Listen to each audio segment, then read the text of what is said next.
I'm never going to get tired of that music. That's phenomenal. Like I need a black and white T-shirt and play an air guitar and a championship belt coming down the aisle when I hear that music every time. All right, so I was listening to Auburn softball over the weekend, and I heard what sounded like the hardest hit, longest home run maybe in the history of the ballpark. Yeah, that's not literal, but it sure sounded like it because of how it sounded off the bat and then the call, and it hit off the top of the scoreboard, and it was a monster home run. You guys have seen and or played a lot of baseball.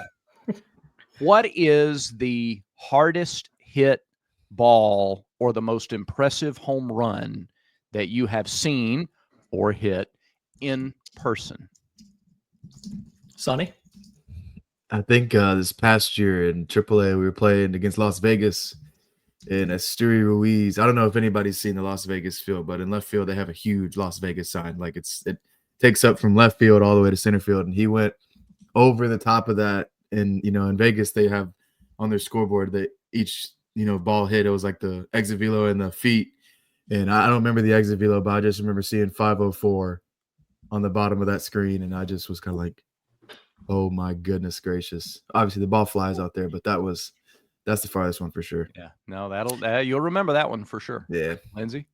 I remember Braves versus Pirates, and O'Neal Cruz ripped a ball 122, but he hit it so hard that he only got a single.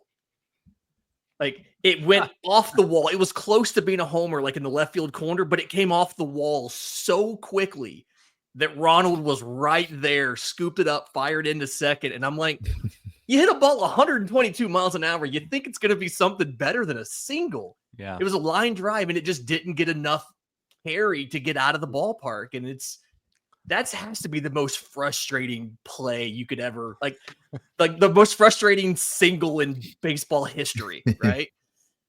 Seriously. Well, y'all brought stats. I mean, y'all got exit velos and stuff like that. Mine's purely feel. I'm sure there have been others that have. I mean, Sonny, I probably called some of yours that had greater exit velo, but Auburn was playing Florida A&M like 8 or 9 years ago, and Daniel Robert hit a home run to deep right center. It would have cleared where the students are now and then some.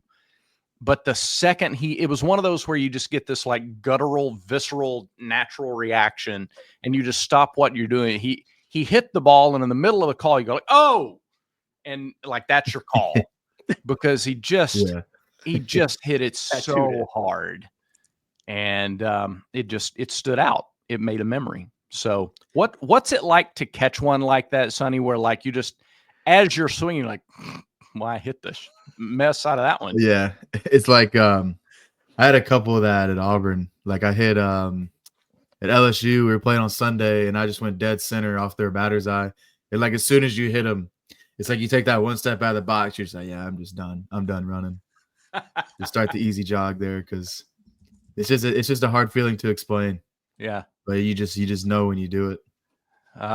Well, we're talking about those things because they left an impression on the pitchers too. And we figured that was a really good way to get into the pitching preview for this 2025 season. And Lindsay, I'm pretty optimistic. I mean, there's some unknowns here, but I feel like because of all the guys who had to get innings last year, you come in with a lot of depth on this pitching stat. Like there's not a lot of proven depth there. Not a lot. There's just not a lot, but there is depth. You feel good about the arms and the stuff that these guys bring.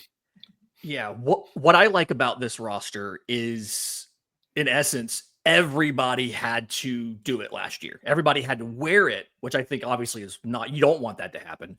Yeah. But you just got so much experience for so many guys that maybe wouldn't necessarily have gotten that much play time had everything gone according to plan. And you mentioned this, I think it was last week, about the parallels to, the 21 and 22 team, where your pitchers had to come out there really early and get a lot of experience early, and they got beat up early, but then it turned around the next season and they were able to carry Sonny to a College World Series appearance. And I'm not predicting that right now. I think it's possible, but I get those same vibes. A lot of those guys, thinking about a Cam Tilley, guys like that, a lot of experience in year one, and you're going to see them take that leap in year two. And then you supplemented, I think, really well with transfers and veterans coming in to reinforce the areas where you thought you were deficient, right? You've seen a little bit of this over the fall and spring, Sonny. How do you feel about the addition of Cade Fisher from Florida? Like bringing in a veteran lefty to really kind of anchor the rotation. I mean, that's who I expect to start opening day. It's Cade Fisher. What have you seen from him? I feel like this winter. I mean, it's not even really just this winter. I've watched Fisher throw over the past few years in college, and it's good to know and good to have that Friday guy, like that number one who you can look at and like, all right, I know he's gonna go out there and compete. And it's kind of like that's kind of what they've been missing the past couple of years, in my opinion, is that for sure guy to go out there and to just you give him the rock and you know it's gonna be a good day, a good game. Like in 22, we had just about the same rotation for the whole year. And obviously Mullins got hurt there in between. And so we were kind of looking for another one. But like Joseph was our guy. He was our Sunday guy. He gave us the best chance every Sunday. And if you have like that one for sure guy, like, you know, when he's going out there that you have a better chance to win than not, that just kind of sets the tone for the weekend, especially when you get into conference play. Yeah, and I think that before we even start breaking down the other guys on this year's team, I think you look back at most College World Series teams and you're going to find consistency, both in performance and in health, availability of those pitchers. That 22 staff, Joseph had 14 starts. Mason Barnett had 14 starts. Trace Bright had 17 starts. I mean, those guys were consistent. They were available, and they were out there, you know, not every weekend, but almost every weekend in a consistent role. The 2019 team, similar type of setup. Jack Owen had 10 starts, Tanner Burns 15 starts, and they only had a couple of guys with double-digit starts. But when you have at least two that are consistently available for you, and they're pitching consistently enough to be in the starting rotation every weekend, you got a team that's going to win series, and if you win series, and you got a chance to do things in the postseason. So again, I think Auburn has those guys. We just haven't seen them perform yet at this level. Cade Fisher, 6'4" and a lefty, good, great momentum, good stuff. Didn't lose a game as a freshman at Florida. Numbers fell off a little bit last year, but we've talked in other episodes. He's one of a couple of freshman All-Americans that Auburn is hoping get back to their freshman form or advance beyond that this year. Yeah, and I do think some of the changes he made, what I like is that it wasn't just enough for him to transfer out of Florida and come here and do what he did. He got better, right? He added a cutter, which that's one of the, I think we talked about this in maybe the preview, the first episode. That's a good lefty on lefty thing there, kind of adjusting for some of the weaknesses. You'll notice a trend. A lot of these guys have added cutters. Shout out Blake Burkhalter. A few of them have name dropped him as a guy who's helped with that. We obviously have a tradition of that, Tim Hudson being here and everything. So, yeah, I expect him to be Friday night. I'm still not 100% sold on exactly what he's going to be, right? Maybe I'm a little bit biased from watching some of that film from last year.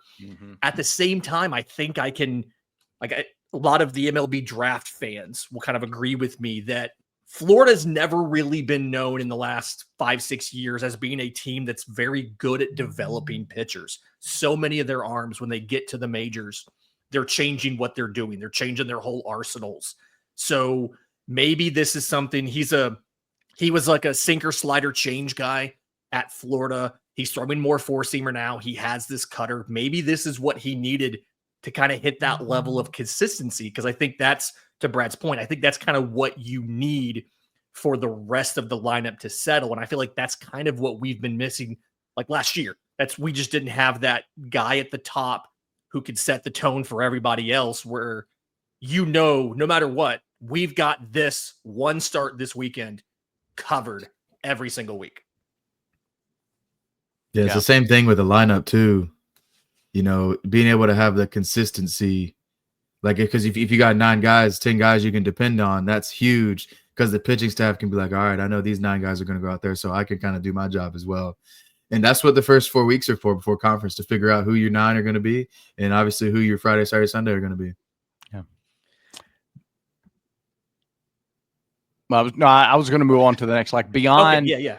If you look beyond Cade, I mean, I think you know, if you look at some previews that are out there, and you know, Samuel Dutton's name is being mentioned, the transfer from LSU, started a handful of games. I'm a little surprised, quite frankly, to see him right there in the mix on opening weekend. What have you guys seen from Sam Dutton from Southside Alabama? Dude just throws strikes, man. He throws a lot of strikes, and that's what, you know, if you're just a guy up there throwing strikes, you're gonna have good days. You're also gonna have bad days. You know, there's such thing as being in the zone too much, but I think Dutton's going to be a guy they're going to really rely on to hold that spot down and just always give them something competitive every weekend. You know, whether he goes out and throws 4 and gives up 5, which is a good day, or he goes out and throws 8 on 80 pitches and gives up 1. You know, It's just a matter of his strike throwing and his command that's really going to help out. The only reason, spring. Sorry. Yeah, real quick. The only reason I said that I was a little surprised is just because over the last 2 years, I think he's only started 4 games or 5 games out of the last 39 over the last 2 years in which he's played. So mostly relief, and it will be exciting to see him take on a starting role. Yeah, and something that I kind of picked up on over fall and then again so far in spring is they really seem to be focusing on those guys who can throw strikes. And just cutting down the walks. I know Butch always talks about the free passes and not giving that up. And I do think the thing when you go back and you look at what he did at LSU, the last 3 seasons, I want to say it was a combined, it's like 86 career innings in college, 25 walks, right? So he's just not walking a lot of guys. And while the strikeouts haven't been absurd, like it's less than a strikeout an inning while he's there, the walks aren't there. And because of that to me, just having watched a lot of these guys, that kind of feels like the differentiator is I would rather you give up a single than walk a guy. Because if you give up a batted ball, we have a chance to make a play. We've talked on here about how good the defense is. And when I watch Sam Dutton, to Sonny's point, I feel like he's just pounding the zone every single at bat. And as long as you're not leaving hittable pitches over the heart of the plate, just with this defense, your job is just throw strikes. If you can do enough of that, it feels like you absolutely have a chance. My big question is, that's 2 upperclassmen, both transfers in, obviously. Who's that third guy? Because, you know, I've been really high on Cam Tilley. We've talked about him a couple times now. Christian Chatterton is who I believe is going to be the Sunday starter this week. And you know, one of the highest profile pitchers you've gotten on campus out of, you know, got him through the draft and got him to campus in the last few years, is a freshman ready. It was 4 starts enough to get him ready for SEC play, or will you have to make a change at that spot in a couple of weeks? I don't know.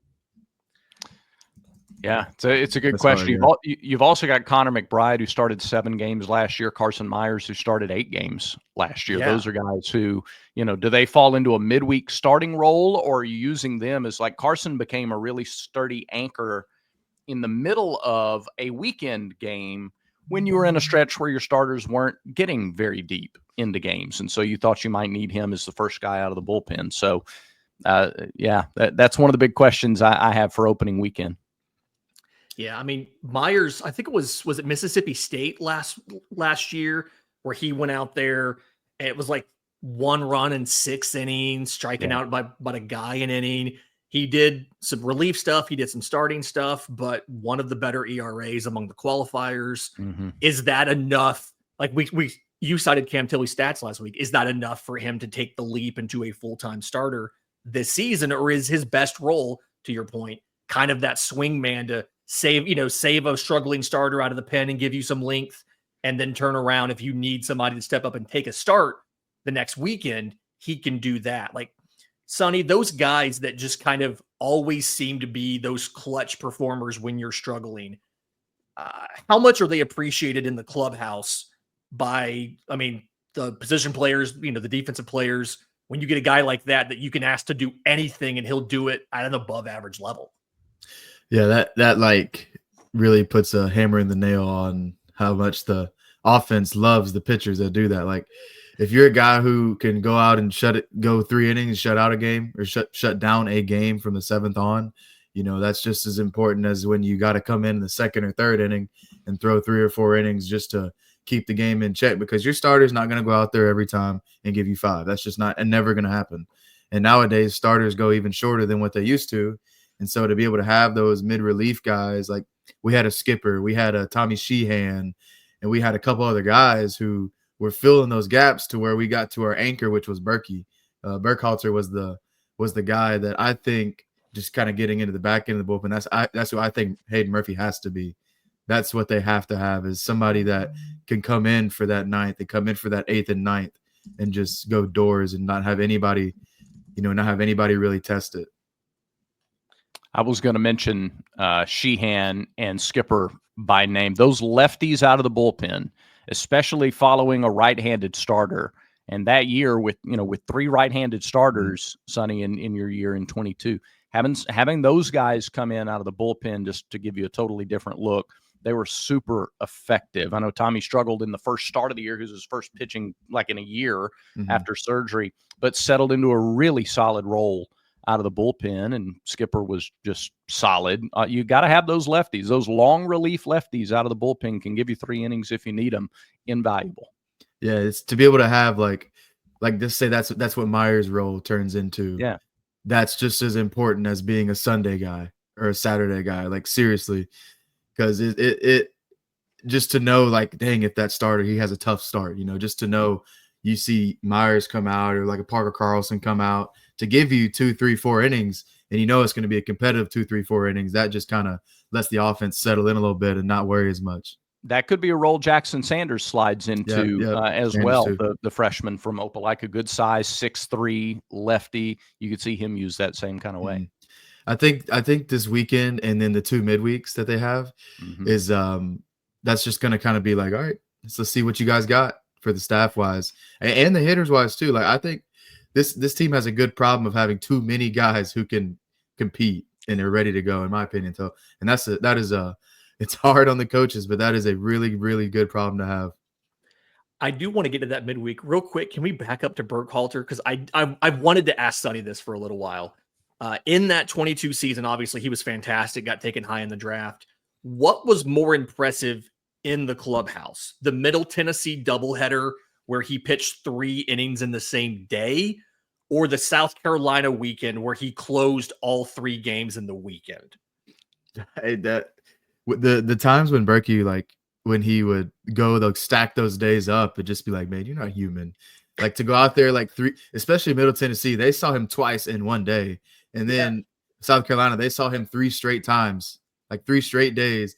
And he was that good 3 straight days in a row of, throwing his little cutter, changeup, fastball mix. And Berkey was supposed to come up and throw live at bats this past week. And 2 weeks ago, and it got canceled. And I texted him this week if he was coming. He said no. And I said, thank goodness. So I wasn't looking forward to facing him.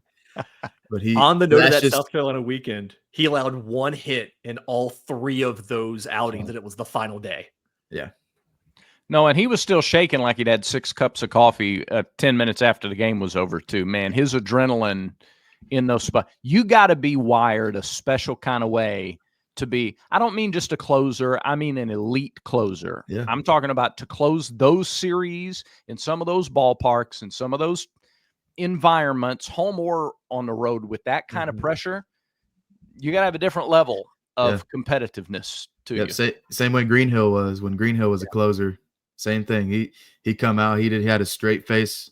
Whenever I was facing him, you just knew it was over when he stepped up there. And so that's what you have to have. Like, seriously, and I think Hayden Murphy's got a little bit of that like just straight faced. Just, I'm gonna do whatever it takes right here, and that's what you need. Again, with the professional segues from Sonny DeShera, I did want to talk about the bullpen, and that was kind of where I wanted to go. It looks like Hayden Murphy's gonna be the closer. Another guy added a cutter. He was on the Cape in the Cape Cod League this summer. Looked really good. 28 strikeouts to like 6 walks in 18 innings. He actually said he got on the phone with Berkey about the cutter, and they didn't talk grips. They didn't talk arm action. It was all when to use it, how to sequence it. but it's going to be a power profile, right? He's kind of getting rid of some of the breaking stuff. Fastball, cutter is going to be the majority of what he does. Sonny, at the end of the game, you've been out there 7, 8 innings. It's the last game of a weekend. You're hot. You're tired. You have a dude coming out and just throwing nothing but power pitches. It can be a little bit demoralizing, I'm guessing, to be like, now I got to try to hit this guy at the end of this weekend. Oh yeah. I mean, especially now. I mean, we play 6 days a week in the minor leagues, and just about every dude that rolls out, if the other team has a small lead, it's like Berkey. And so it's just kind of like, it's really hard to, especially the SEC games, man. You're like, man, we have to do whatever we got to do right here. And so just to have that consistent guy who's coming out and just see the other teams kind of like, oh, all right, here we go. We're seeing this guy for the second time this week. Like, what are we supposed to do? How are we supposed to hit him? And that's just the importance of having that closer. Like, it really is. Who do you think's the secondary closer? Who do you think if Hayden's gone on Friday and he had to go, say, an inning and a third, and you don't want to bring him back on Saturday, it's less than 24 hours later, who do you think's closing the second game? And that's also important too, because you're right. Murphy's not going to be able to close every game. Yeah. And so that's going to be interesting to see. Hopefully these games this weekend we'll be able to tell something. And even on the midweeks, just hopefully there's some close games in there where we don't have to use Murphy and we get to see somebody else. And that's a good thing to have to figure out. If you have two guys who can come in and shut it down, that's over the top, because that's kind of what Skipper turned into as well. Mm-hmm. When Carson Skipper, like when Berkey was tired, it was like, all right, Skip, take the ball, let's go. And he'd finish it out. He'd go 3 or 4 and finish it out. From a usage and a kind of a experience thing, Parker Carlson strikes me as a guy that they might go to and say, hey, we need 3 outs, right? Hayden's not up. We've already used John to put out a fire in the 6th, because I think John Armstrong's going to stick into that fireman role. I love. Yeah. Sonny, I want to ask you about that sidearm action in a minute, but like Parker Carlson to me feels like that dude that it's the mentality feels like it's there. The stuff is good enough. And if for some reason Hayden was unavailable on a longer term thing, I feel like Parker's probably the guy who's going to get a shot to do that, but he just feels like your backup closer to me. And then a primary setup man outside of that. Am I kind of off base there, or does that make sense? No, that's like, he's got the most experience of this staff. That's got to be correct, right? He's one of the only seniors out there, and so I think his experience and he's pretty good with sticking to his plan, what he's learned over the past couple of years now, and he really believes in his plan, and they believe in him too. He's one of the leaders, and he's going to be that guy who's going to go out there whenever you got your Murph down, or he's your long relief guy. I think he's going to be like maybe a Carson Myers who can do whatever and just kind of fill in where they need him. It's college. Every back end reliever can go 2 or 3 if you need to. We see it happen every year. I remember Berkey going multiple innings a couple times. UCLA in the regionals. He went 3 in the Super. In the game 3 of the Super, he went 3. There you go. Yep. On the note of John Armstrong, though, how did you ever get to do live ABs against him? Like, how tough is that sidearm action to just pick up? I think I faced Johnny like 10 times that fall and the spring. But I mean, I'm a different type of hitter. I like seeing the submarine guys because I like a sinker ball guy. And so I just have a different approach to it. But like watching Johnny now from what he was, I think he's the fireman position for John too, just his personality and the type of guy he is. I think it all just kind of fits in. But his definitely not a fun at bat. You gotta be hunting for one pitch, and most guys, they see him throwing underhand and they see it might be a little bit slower, so they're going to try to drop the head and hit home runs, and you just can't do that off a guy like John. And John takes advantage of that. He's funky. He changes his time to the plates. Quick pitching. He's working. He's working on new pitches every week. He's always thinking the game, and so that's a dangerous guy to want to face. He's a mad scientist. I remember his freshman year, Sonny, it was in Arlington. It was either after the Oklahoma game or the Texas Tech game. I don't remember which. It was one of the first two. And Coach Thompson looked at John and said, John, you may pitch in 100 ball games before you leave Auburn. And he's been Mr. Dependable. Yeah. So he's not going to go out there every time and have his stuff, but to be able to do what he does, I mean, that dude don't care. He'll go out and pitch in every game of the week if he had to. Yeah, he's wired a little differently too. Yeah. He's a good dude, good kid. At Auburn, he is at 60 career appearances, 89 in the third innings. Yeah, in his 3-year career at Auburn. Yeah, he's put up 30 plus innings the last 2 seasons. We might see 100. I'll tell you another right-hander who I really liked last year in limited roles. Now he didn't look, his stats weren't great. All right, but Alex Petrovic at 6'4", sturdy, strong. I think there's a lot of raw talent there. And if they can, if he moves into the area where he's not just throwing hard, but he's pitching with the power that he has the ability to possess, I think he can become a weapon out of that bullpen, whether it's for an out or an inning. I really like his build and what we saw just from his raw stuff last year. I think it was UAB where he pitched like an inning and a third scoreless. Yeah. Kind of, just looked really good there. And I remember in April, it felt like they used him just about every weekend. Right, he pitched against Tennessee, pitched against Kentucky. I think he pitched against A&M to end March. That was one of those situations where he got a lot of run early, and then I think he kind of went in the garage and didn't really get a lot of work after that. But one of those, that's the profile of the guy that's the surprise. You take that surprise leap in their second year, and you have no idea it's coming. Unfortunately, I haven't seen him throw it all in the fall or spring. Not on him. That's on me. He's done it. I just haven't been there to see it. But that's the profile, like I said, of a guy that could end up being huge for us. And we just have no idea till you run him out there on a Saturday and he mows 5 dudes down in 2 scoreless innings. So, yeah. I mean, I know he's battled some, injury here and there, but you are exactly, he looks like a refrigerator. That dude is huge. Like every time I walk out there, I'm saying, my gosh, he looks like a horse. So there's so strong, man. There's some guys who are 6'4", and you go, really? He's 6'4"? Oh no, yeah, he's every bit of it. He's like, is he only 6'4"? Right. Yeah. No, but that's exactly right. There's gonna have to be those 3 or 4 guys that step up that you have no idea they're gonna step up, and they have to be there. Without that, it's gonna be a long year. And so, but every good team has those guys that just come out of nowhere, and you have to have it.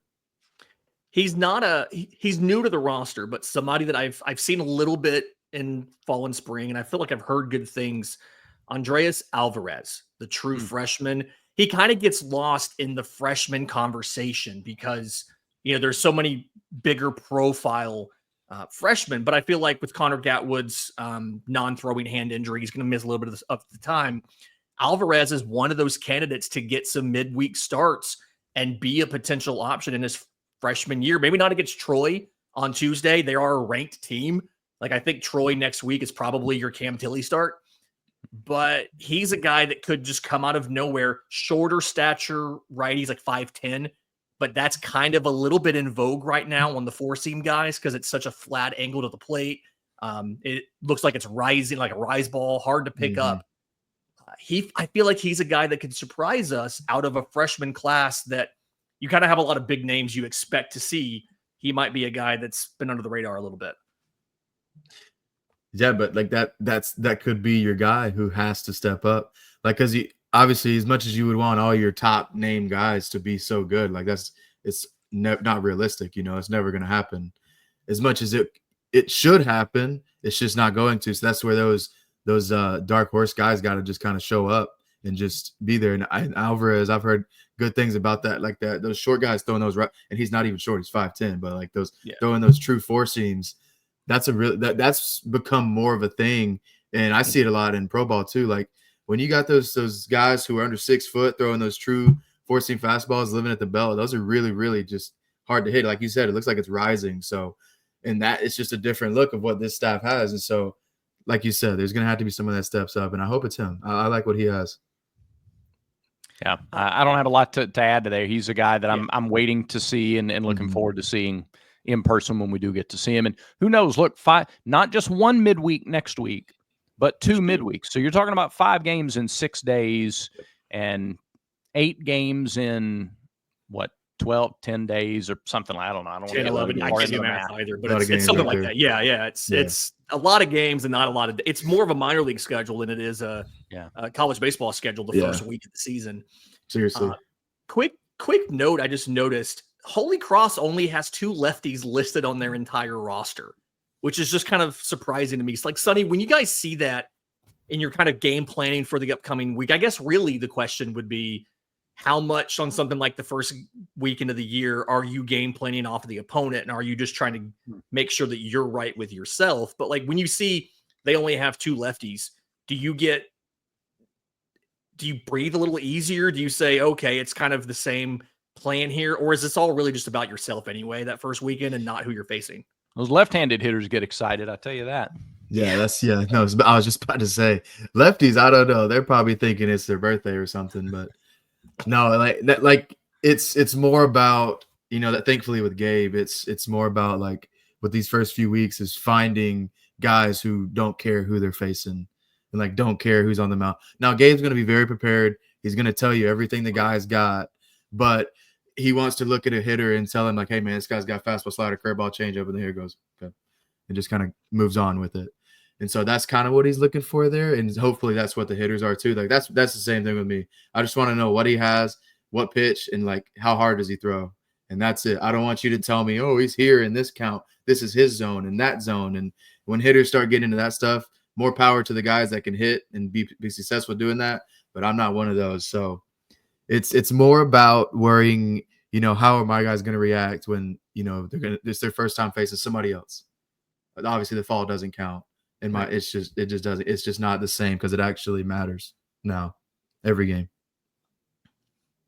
Well said. So that's this is Barn Baseball Show, obviously for Tuesday, February 11th. We're back later this week. Surprise interview. Well, we'll be dropping that either Thursday night, Friday morning, depends on what time we get that. In the meantime, do us a favor, thebarnauburn.com. Sign up now, $25 off annual subscription. Also, if you have any questions for the 3 of us, let us know on social media, @thebarn_Auburn. You can leave them in the Barn message board. That's the best place to get them.